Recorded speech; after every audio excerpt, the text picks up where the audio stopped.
I am not a financial advisor. This is not financial advice. Do your own research. Consult a professional investment advisor before making any investment decisions. This show is for entertainment only. Faites vos propres recherches. Here we are in another episode of the Simple Success Podcast.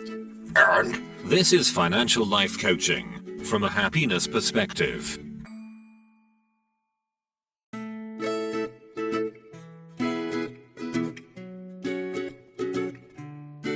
Previously on Simple Success. heard of a traditional or any other kind of IRA? Aye, John, but 'tis a sea of confusion. Why even bother with IRAs? What good is financial planning if life itself feels... And now, just like with a previously on thing on TV, we take you directly to this week's episode. So, DT, my useless harbinger of doom, let's dive into the world of mortgages. Pretty good start there, John. Except for the useless part. I can't wait for the rest of this here, what's it called? Act 1. Right, Act 1. Isn't it about time to work in some French? Already, Lee? It speaks to the episode. Granted, my French queen. Wow. So do you know what mortgage means? Oh, this will be good. It means a contract. A contract until death. Death is the more thing. That's, fascinating. Really. As I was saying, DT, have you thought about the difference between residential and commercial mortgages? I've heard those terms tossed around, but what's the real distinction? A mortgage is a mortgage, right? In one sense, yeah, like Lee was just talking about. But within that, there are different types. For different purposes? And that would be correct. Yep. A residential mortgage is like a love song, romantic and personal, tailored for folks looking to buy homes for themselves and their families. Wow, that's great, Ruth. Anything more? Yeah. It focuses on owner-occupied properties, typically offering lower interest rates and longer terms, but... So then what? A commercial mortgage is the antagonist in this piece? Well, kind of, but not really an antagonist. It's just different from a residential mortgage because it funds business properties that generate income. Like office buildings or shopping centers. That's right, Matthew. Think of it as a shrewd business deal with higher risks and higher returns. The terms are shorter, usually only 5 to 20 years, instead of 30 or 40, and interest rates are often higher as well. Interesting. So one is about comfort, and the other is about profit. Well, again, sort of, because they're actually both about profit. But isn't that a slippery slope? No, not really. And I see your skepticism shining through, much like Hamlet's doubts. But having a diverse set of income streams, whether through residential or commercial investments, creates stability. That sounds good in theory. But what if the market crashes? Like people say it did in 2008. Even licensed professionals can get it wrong sometimes. True, my friend. It is often said that the market can be as fickle as a Shakespearean character, but I hesitate not to expound upon the view that we are the market. Oh, that we overlook this not. Yeah, however, 'tis true that wise investments, coupled with a diversified portfolio, can mitigate risks. Look at it this way. Are you familiar with the concept of recessions? Are you kidding? They're as much a part of the economy as taxes. Exactly. And history teaches us that man learns nothing from history, right? Yeah, sure, George. No, really. Statesmen and everyday folks alike prepare for downturns. Hence, that's why savvy investors explore real estate opportunities, both residential and commercial, even in rocky times. I get that. But say someone wants to invest in property and isn't ready to dive into commercial mortgages yet. What other options exist? Besides REITs and some ETFs? Yes. Enter the reverse mortgage. It's another layer in our financial tapestry. A reverse mortgage allows homeowners aged 62 and older to convert a portion of their home equity into personal income. It's a way of utilizing the American dream to fund retirement. Not sure I understand that one yet, John. Oh, right. Simple. Be simple. Yes, please. Okay, here goes. Just like many people take a mortgage in order to pay monthly instead of all at once. A reverse mortgage pays you monthly instead of all at once. That's the ticket. Thank you, Ruth. But that sounds like a slippery slope too.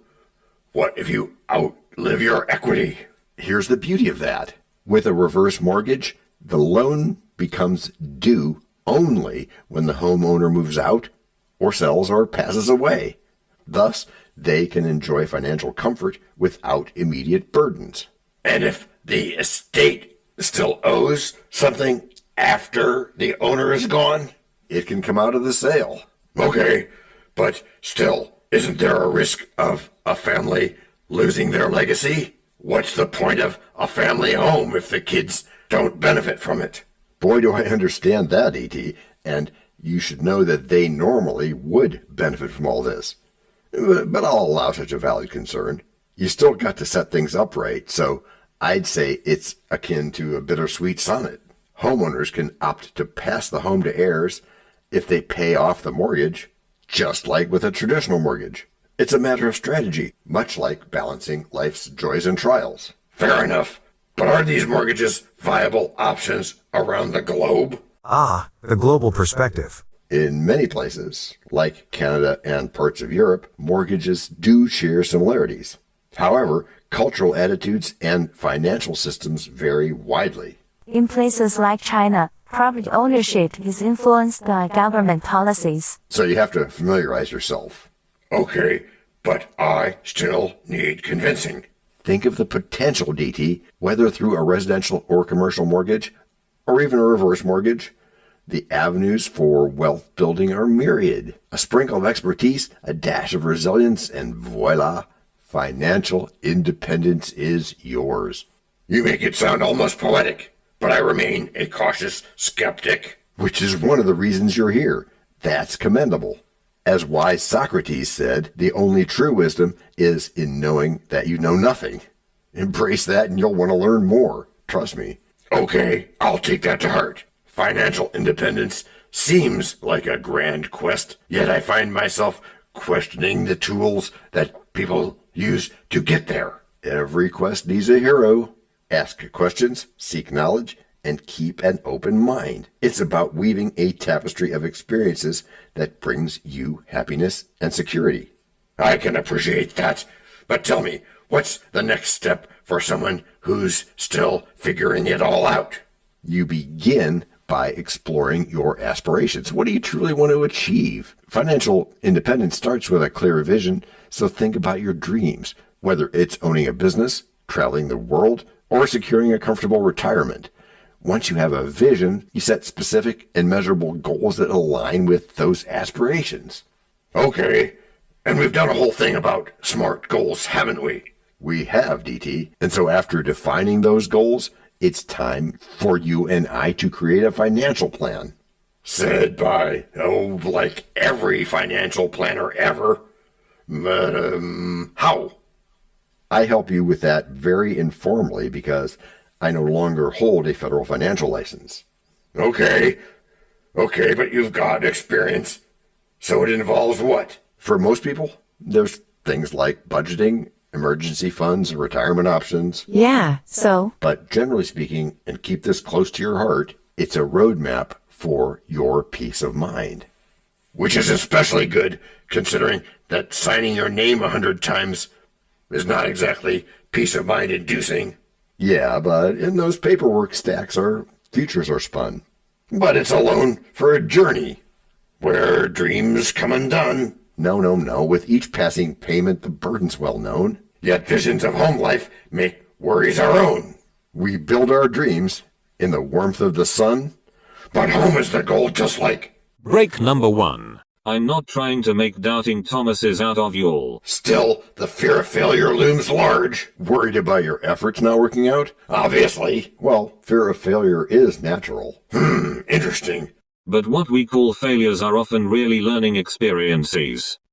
John, why would Daniel say that? Well, I can't speak for him exactly, but I've personally seen many successful people fail multiple times before finding what works. So you got to keep at it. You got to be persistent. They just keep trying, huh? Yeah, and that's just one part. And the other? The key? Sure thing, John. We'll call it the key. Okay, DT. The key is to approach it with an experimental mindset. A what? An experimental mindset. Which is what in this case? Which is that you try things to see how they fit before you decide on them. And isn't that the same thing as knowing better? There are similarities, but it's deeper because it's taking action, not just knowing, but doing. Oh, instead of just what you can see, that knowing-doing gap thing.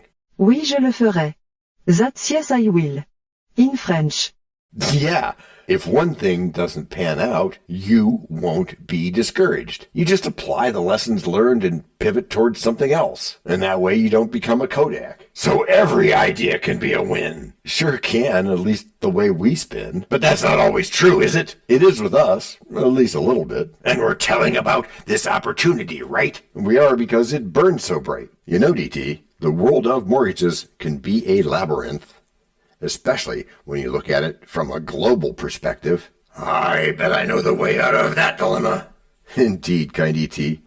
Let's demystify it. Okay, how about you get us started? Will do. So, residential mortgages? Yeah, a loan for your house. What's the big deal? It's quite a bit more than that. A residential mortgage allows an individual to purchase a home by borrowing funds. Yeah. Typically using the property itself as collateral. Right. You can think of it as a sort of pact. How's that?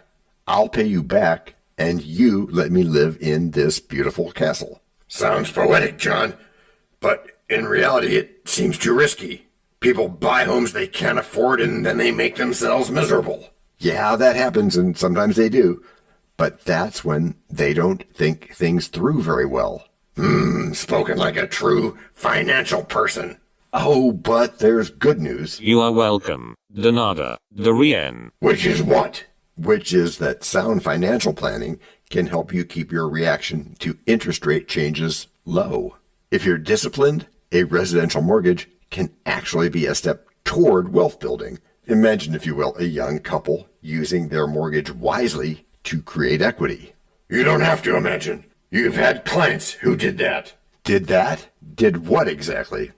This is a test, my dear friend.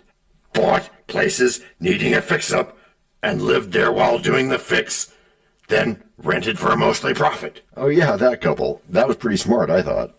I suppose. But what about commercial mortgages? That's a whole different beast.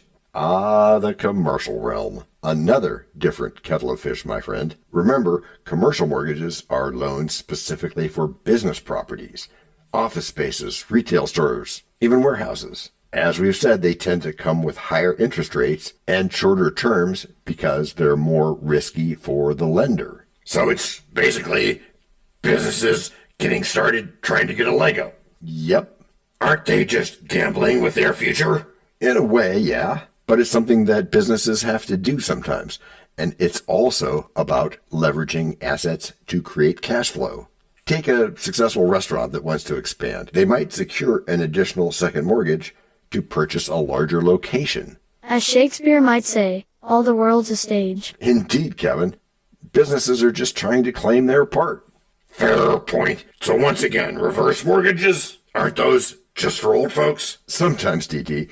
But not always is the infamous reverse mortgage the right thing. It fits our plan because it allows you to convert part of your home equity into cash while still living there. In the U.S., this is sometimes a lifeline to maintaining financial independence.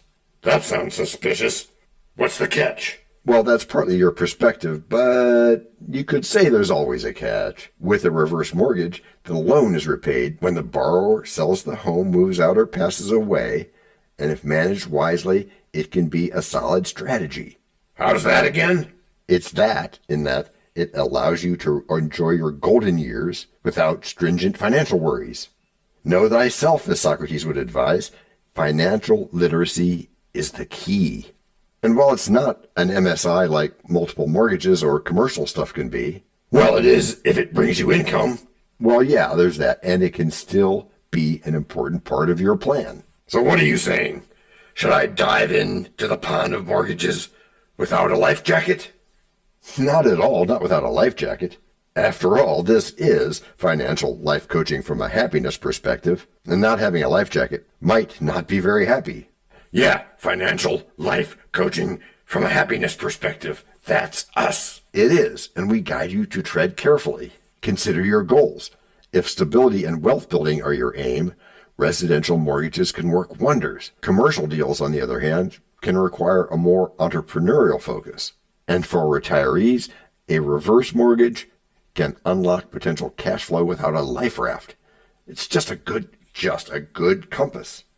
You're making it sound like I have all the choices. In reality, I can't seem to choose even what socks to wear in the morning. Patience, DT. It won't be long before you'll be able to get socks which decide for you. AGI socks. Coming to a website near you. Don't pigeonhole the future, DT. It begins with understanding your options. Success requires no explanations. Failure permits no alibis, as Napoleon Hill puts it. Each type of mortgage has its pros and cons, but your path to financial independence lies in knowing those intricacies. La vida es una aventura, as they say in Spanish. That's life is an adventure, in English. Maybe you're right. I still feel skeptical, but perhaps I should dig deeper. There's potential in these different mortgage types, huh? Absolutely, my friend. By adopting a positive mental attitude and by understanding the other party's motivation, you can turn skepticism into curiosity. In this case, by understanding residential, commercial, and reverse mortgages, you empower yourself to make informed decisions that align with your long-term goals. How cool is that? Yeah, you're right. I'm intrigued. You've made mortgages a tad less terrifying, but I still need to digest this. Take your time, just don't take your whole life. It's not merely about numbers. It's about building a life that aligns with your values. And as we explore this further, let us not look back in anger, nor forward in fear, but around in awareness, as James Thorber aptly put it. We must be present in the moment, examining our choices and opportunities with clarity. And be present in a world where dreams take flight. 'Cause there, a mortgage helps to set things right. And with every payment, hopes renew. 'Cause building a home is what we do. Brick by brick, we pave our way. Through ups and downs, and come what may. In this journey, we find our view. Embracing life and... Break number 2. We know a lot about you already because we know ourselves. For example, we know that you know how to listen to our podcast. We also know that you probably know how to subscribe. So as soon as you're done with that, tell us your story. We have ways you can contact us. It involves a special link where you can leave us a message. We may have an email address for you as well in the future, and we'll let you know if that happens. The reason for subscribing? I thought you'd never ask. When you subscribe, you automatically download all future episodes of that podcast. It just happens in your player without you having to go search again. How cool is that? This means better rankings for the podcast, more attention from advertisers, and more money. And this means more and better stuff for you. So your motivation is simple and easy. Subscribe today, whatever app and from whatever place you like. And don't just try to subscribe. There is no try. There is only do. We're changing the way we look at things, and remember, that's good. Eso es buenísimo. Also remember, this is financial life coaching from a happiness perspective. Coaching happiness. Our call to action is right in the show notes. Find it, and you win too. Can I simple that? Por supuesto. Of course. Just simple it. Please make sure your seatbelts are fastened and your tray tables are in their upright position. And make sure simple is a verb like Google is a verb. 我们回来了. That's we are back. In Chinese.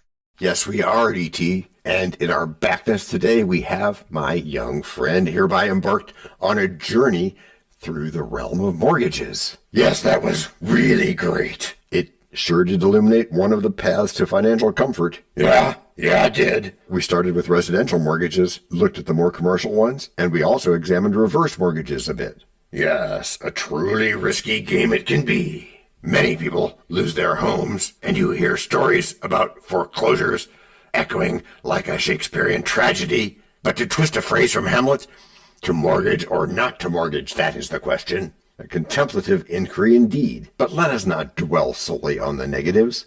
Residential mortgages also embody the potential for wealth building. Focus on wealth building. Owning property often builds equity over time, quite akin to planting a seed and watching it grow under the right conditions. Yes, and even though commercial mortgages might be a daunting endeavor, they have yields like the immense river that nurtures the valleys they flow through. Or the river itself, so deep and blue. Like the Yangtze. That's quite an enterprise. But with greater potential comes greater risk, no? It feels daunting. Can be, my friend. As with any venture, the wisdom lies in understanding the market and preparing for fluctuations. Again, it's like Shakespeare wrote, our doubts are traitors and make us lose the good we oft might win. Cool beans. Doing some Shakespeare. A well-researched approach can turn those traitorous doubts into steadfast confidence. All this is fascinating, but aren't those reverse mortgages kind of a financial Frankenstein? Not at all, my dear octagon of inverted rice. Reverse mortgages are not monsters. They are lifestyle choices. Really? Sure. The home equity you build up, why not tap into it for additional income in retirement, which can allow for more vibrant living, like the sun shining brightly at the end of a rainy day. Which is just what we should expect when we enhance our perspectives. That it does. So will you practice that? Practice what? Buying mortgages? Well, you could. That's one thing, but it's a... Right. Thanks, John in chorus. So instead, we'll stay focused on winning. And helping each other do that. What's in it for us? Which is how you've all gotten good. Gracias por escuchar. Salut. À la prochaine. No robots were harmed in the making of this podcast. This podcast and our other podcast are productions of Little Red Hen Industries. Part of the Sonic Boom Network, where we do the hard work for you. And Rishi helps our hen bake the bread by giving credit to these great people. Techno King, John Brandy. That's me. Alter Ego, Doubting Thomas. And that's me. Fact Checker, Napoleon Bonaparte. Social Manager, Abraham Lincoln. Always on the internet's inner tubes whatever. Media Expert, Augustus Caesar. Psychologist, William James. Sound Designer, Les Paul. Thank you for inventing multitrack. Language Consultant, Leah, the French do-your-own research lady. Cough, cough, cough. Videographer, Etomon Koshki. Lights, camera, action. Inspiration, many podcasts and other sources and of course Napoleon Hill. Additional inspiration and thanks go to Steve Jobs, Joseph Allen, Charles Darwin, Leonardo da Vinci, Henry David Thoreau, Abigail Adams, Jonathan Livingstone Seagull and the Stick Figure. Quick disclaimer here. Many sentences contained in our podcasts are of a very dangerous length, and were performed by highly trained vocal practitioners. On no account should inexperienced life forms attempt to imitate them without proper medical, jaw, and lung supervision. And before we forget, you can also subscribe to both podcasts, join the community, and benefit from many of our techniques, including financial advice, patience, practice, and even podcast production for your ideas. Of course, you'll have to head to the show notes, either on your phone or on the web, to get the links and stuff. And all those clickable links are in the show notes. Hey, Emma, do you, Samantha, and Daniel want to tell us a bit more about this stuff? Sure, the artificial intelligence or AI voices that you hear in our work are offered up by Google, Amazon Polly and OpenAI. They don't sponsor us yet, but we love what they do and we just love what AI can do when lovingly crafted. Finally, you can find us through our network. We happily consider guests and consider guesting on other people's shows. That sounds like a really old school computer voice. I'll call it Zarvox. It's definitely not Samantha, or any other modern AI. Yeah, I'm not feeling well today. Our music comes from Cute by Ben Sound and from Piano Background by Nick Simonados. Thanks also to AI MuseNet, Suno.ai, Audio.com, Phrase.io, 11 Labs, and Ace Studios. The sound effect credits go to Jackson Academy Ashmore, Canoe CG, Dr. Jekyll, Joe Payne, Everything Sounds, MK Play More Stories, ERH, Sand Emotions, Big Pickle 51, and Just Kidding. Yes, that's his or her name. All on freesound.org. Also, languages are the bomb. Paul.